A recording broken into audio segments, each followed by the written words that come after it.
Whose cop killer is behind bars as more information emerges about his possible motive. Plus, student protests at Chicago schools prompt a new crackdown against principals and teachers. We'll have exclusive details. Also coming up, funny money. It's part of a common con game. John Drummond explains how to avoid being taken. And Sylvester Stallone at the Cannes Film Festival telling Gene Siskel about a change of pace for Rocky. We have a record on Wall Street and more rain coming our way. And Walter's perspective next.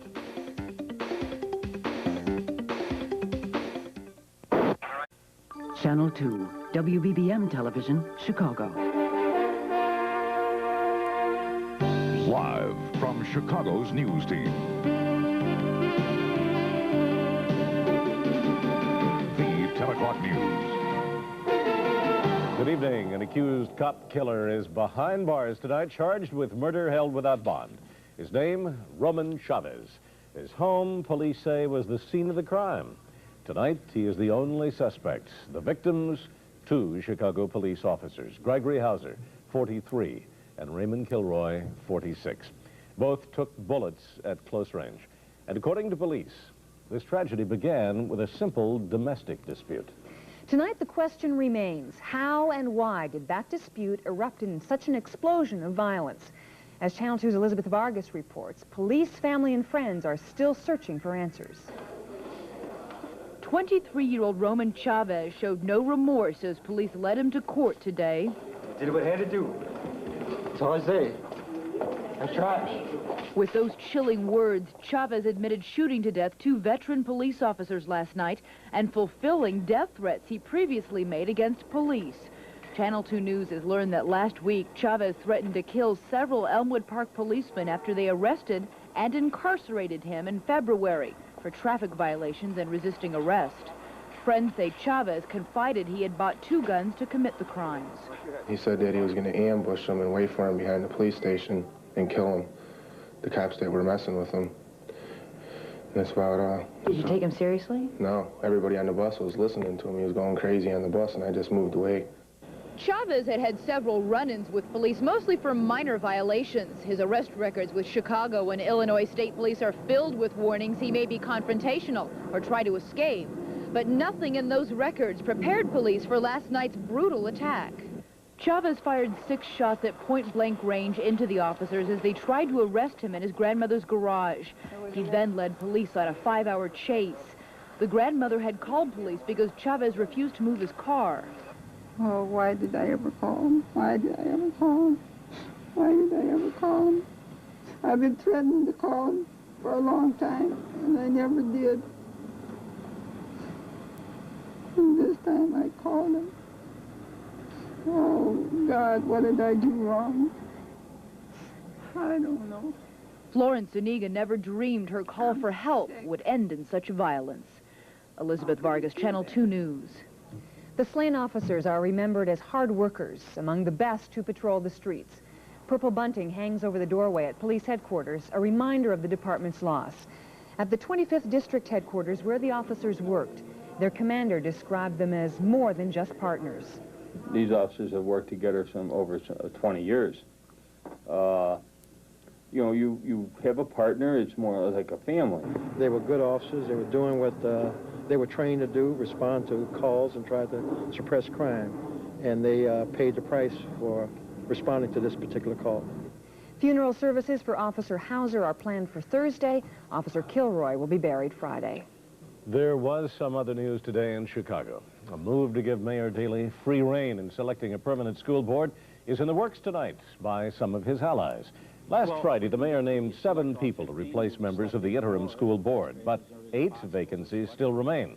Lawyers for the board have filed documents with the state Supreme Court arguing that the mayor can fill those spots with anyone, whether or not they've been screened by the nominating commission. Channel 2 News has learned that Chicago School Superintendent Ted Kimbrough has ordered a crackdown on principals accused of opposing school reform. As Jim Avila reports, 3 principals and 1 teacher are to be suspended this week for activities surrounding student protests at their schools. This Friday will be Principal Benedict Notsky's last day at the Spry Elementary School. Notsky's contract has not been renewed, and now he's been suspended for 30 days as part of a school district crackdown on principals identified as opposing reform.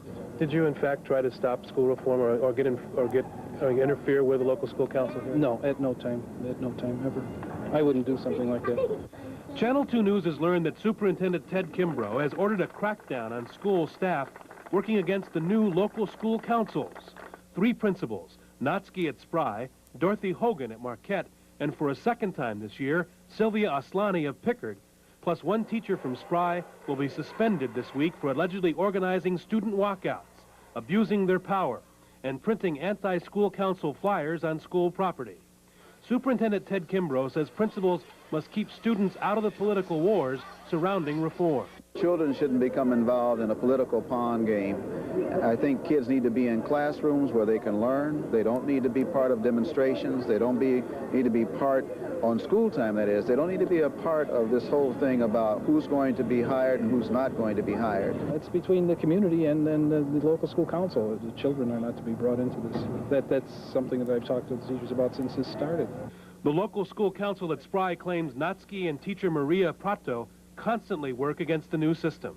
Sources at the school board say these suspensions will send a message to principals that the local school councils are in charge, and if the principals are fighting against them, they're fighting against their bosses.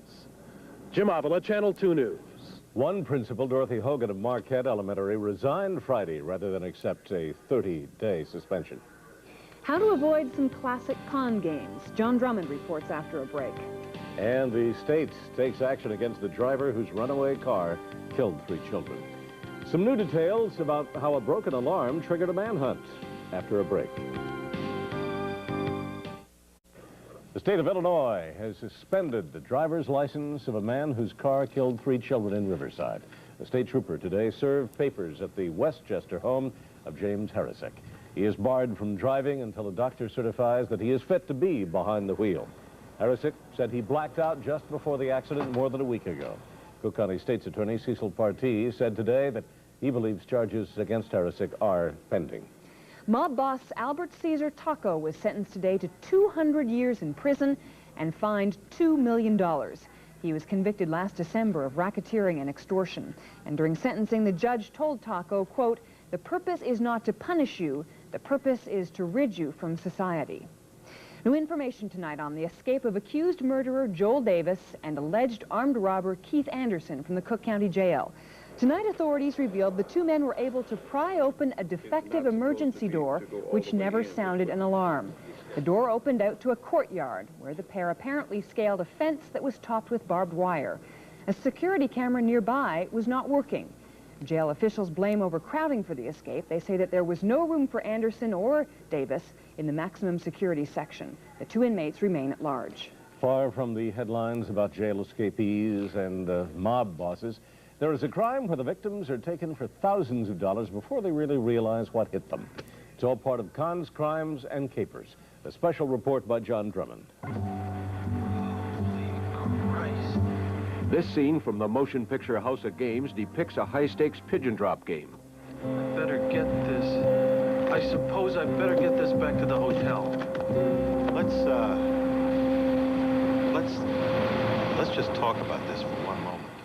Most people, though, feel they are too sophisticated to be bilked in a pigeon drop. But as they say in the TV commercial, it could happen to you. The pigeon drop is an ancient gimmick where the con man takes advantage of the 3 G's. Generosity, gullibility, and greed to prey on his victims. The pigeon drop game is phenomenal. It nets somewhere about $300 million a year. Shopping centers and parking lots are prime turf for pigeon drops, also known as the found wallet con. The con man approaches the intended victim saying he has found a large sum of money. I found this here envelope. Could you show me what to do with it? Let's see what's in this envelope. And they would open it up and say, "My God, there's a large amount of money in this envelope." The con man convinces the victim to hold the money for him until he can check with an attorney to see if they can keep the cash.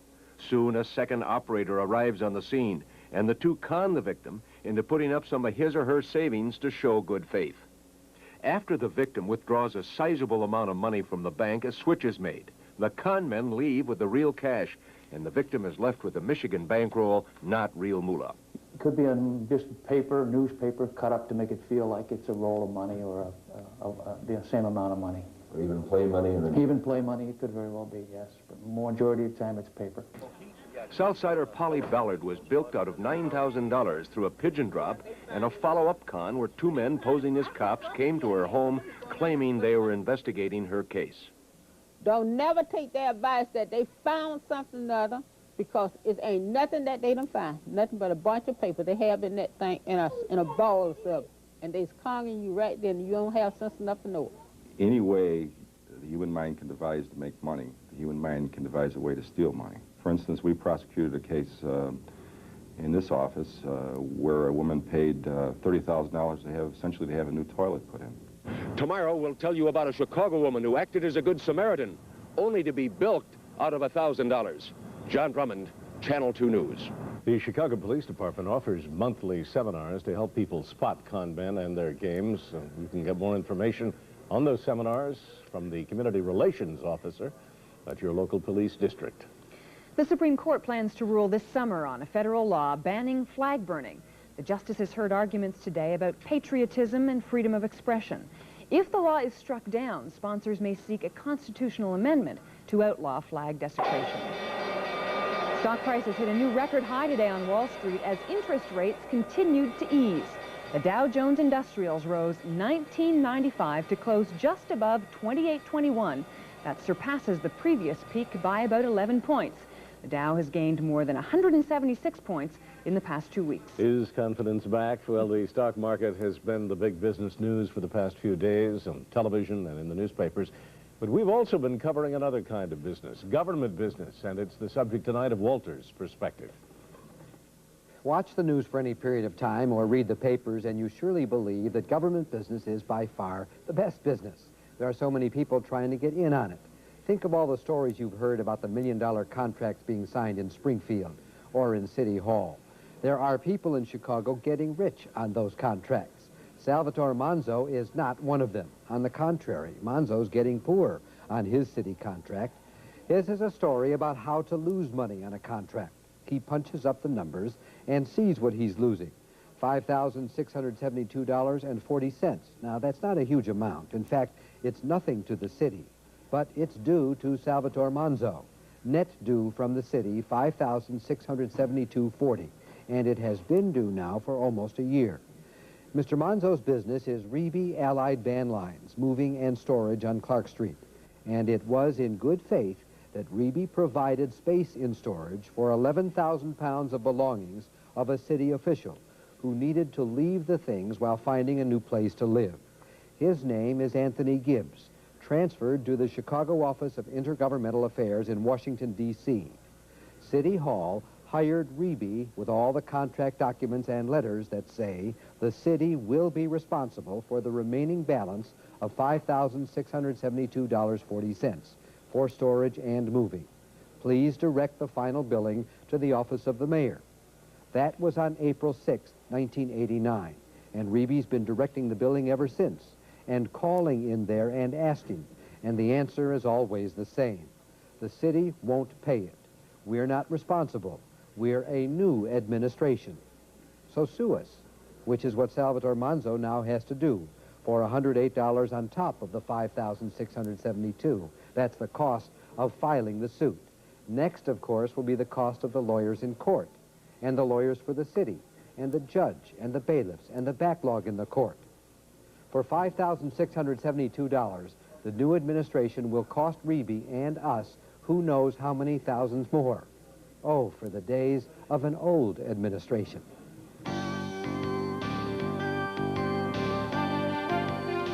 The water just won't go away in parts of the South, and there's more rain heading our way. We'll have the details after a break. And later, Sylvester Stallone talks with Gene Siskel at the Cannes Film Festival about his latest Rocky movie. And a trip to the races, the camel races. It's all coming up. For 2 weeks only at Olson Rug Company, you can buy 1 yard of carpet and get the next yard free. And that's just one good reason to get your new carpet from Olson Rug. You'll also have the most colors and styles to choose from anywhere in Chicago. From a special selection with features like Stainmaster and trackless styling. Then, Olson Rug backs every installed carpet with our 15-year limited warranty. There's every good reason to get your new carpet from Olson Rug. Getting 1 yard free for every yard you buy is just the hassle. 826 cars. Floodwaters from rains 2 weeks ago still plague the South. In Louisiana today, hundreds of people were forced from their homes by the rising waters of the Red River. And in Texas, thousands who live along the Trinity River are being affected by floodwaters that are slowly moving south. Number one question, of course, is when do we get ours? Yeah. You can see what's happening. It almost seems like right up the middle of the country, people are getting too much rain. We've got another chance of rain tomorrow afternoon and more likely heavier rain tomorrow evening, but there's nothing happening out there right now. The good news is that it still feels nice and mild outside in Chicago, and if you wanted to take a walk in the next hour, you could, whether you were at O'Hare or in the western suburbs, 64 degrees along the lakefront, 64 degrees in Gary, not that far away from the high today at 6 o'clock in the evening. But the winds are pretty strong at times. Now they're blowing at 16 miles an hour. The barometer's rising. Sunrise tomorrow is at 5:31. The sun will set at 8:04. There is rain in the forecast, and there's some pretty close by, but not in Chicago. You can see the rain moving across Milwaukee and portions of eastern and southern Wisconsin near Janesville and all the way up to Oshkosh. But getting back to our story, most of the heaviest thunderstorm activity now is in Oklahoma and down to San Antonio. The real harsh weather is going to stay there, but there's a lot of cool air working its way in. So tomorrow and Wednesday, there's going to be a front slowly marching towards Chicago. Hit and miss, widely scattered showers and thunder showers for the next couple of days. Then that thing moves through, and Thursday and Friday should be kind of nice around here. Temperatures in the 60s and a little bit cooler. But getting back to tomorrow morning at 7 a.m., when you wake up, there should be mostly cloudy skies out there and maybe some fog, and temperatures about 55 degrees. The rest of the day, a reminder, scattered showers and thunderstorms, but take the rain gear just in case. Tomorrow night, the rain is very likely across northwestern Indiana, Wisconsin, and Chicago. The next 4 or 5 days, at least the end of the week, is looking good. I'll meet you here tomorrow. Here are Bill and Linda. Okay. Cubs highlights. Another crash at Indy. Camel races. Stallone and Can. After a break.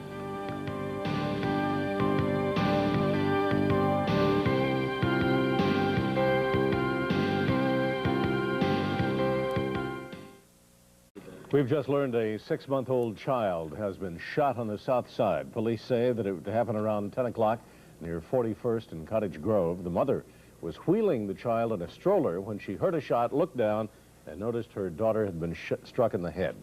Police say the child is in critical condition at Michael Reese.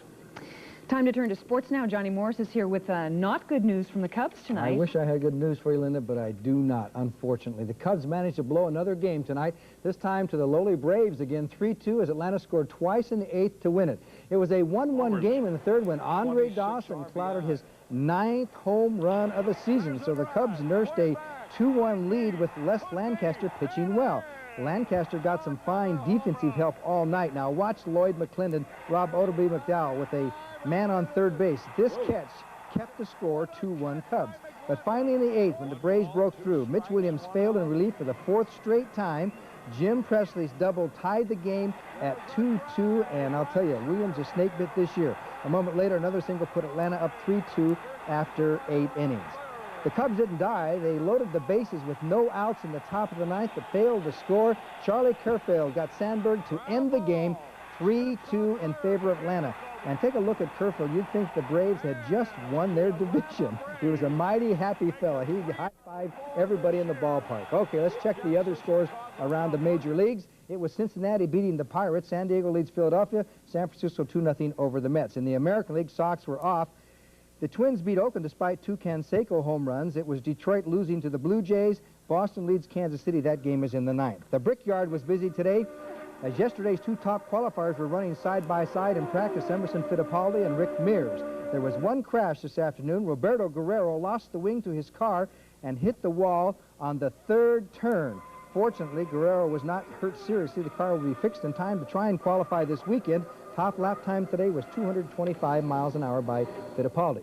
The Blackhawks had their final team meeting today and now head for a summer vacation. There will be plenty of time for golf now. The players cleaned out their lockers, and we'll watch Edmonton play Boston in the finals. And what about the Savard-Keenan affair? In his first interview since the game Saturday night, Savard had this to say. We're a family, and you know, obviously whatever happens in the dressing room should stay in the dressing room. And you know, I know everybody fights with their wives, and this is a big family, and sometimes, you know, they agree on everything. You want to be back, right? No doubt about it. Jim? I'm a Blackhawk, and I'll be a Blackhawk all my life. I don't want to play nowhere else. Yeah, we all make too much out of this thing. This Keenan thing we do. Yeah. But people love it, don't they? Okay, let's hope Savard won't get traded. I must preface my next comment by saying the Hawks are certainly improved and are a much better team under Mike Keenan. He's obviously a good coach, but you win Stanley Cup titles with a hot goalie, not 3 hot goalies, and none of the Hawks had a legitimate chance of becoming a hot goalie in these playoffs. Meanwhile, Arlington International Racecourse is just that. Today, Dick Duchossois announced a $5.5 million international racing series. An example, if a horse can win the Arlington Million and then the famed Arc de Triomphe in Paris, a bonus of $1 million, and that's not bad. And speaking of racing, how about the Camels? And if you're And they're off. Yes, camel racing from the land down under. This is the Alice Springs racetrack in Australia, and this camel race is the finals for the season. The top camels from around the country, Happy Hooker and Yankee Lad, had the lead coming off the turn, but watch on the inside. It was Cleo charging up. He's ridden by Paul Lawler, and he gives him the whip and wins at the wire. Cleo wins the famed camel race. Top prize, $100,000 camel chips. Yeah, I got you on that. They'll race anything, won't Yeah. they? And bet on anything. They'd fit for the Cannes Film Festival that's underway in France.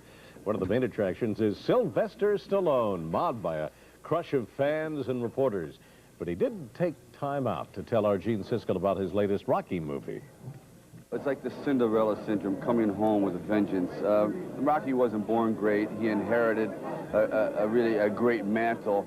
And like so many boxers before him, President Muhammad Ali or Joe Louis and whatever, their fortunes dwindled, they were taken advantage of, they didn't pay their taxes, and they suffered irreparable brain damage. Rocky was slow to start off with, but he's terribly damaged when he comes home, and he becomes childlike. And he has a son, which is my actual son. In the movie, he becomes the father. That's Rocky 5 he's talking about, due out later this year. 5 or 25? I can't keep track. More at 4:30. Good night. We'll see you tomorrow. What would it take to get you to listen to a new radio station? Are we talking dollars here? Well, say you had a chance to win maybe... $1,000? Try $10,000. What station? The new Mix 102 FM. The new Mix 102? Just jot down any 4 songs in a row you hear and send them to the new Mix 102. Well, then I've got to listen to win, right? Hey, wouldn't you for $10,000? Well, for $10,000, I'd make my mother listen. The new Mix 102 FM could make you $10,000 richer. So what kind of music? Hey, you gotta listen. Yeah.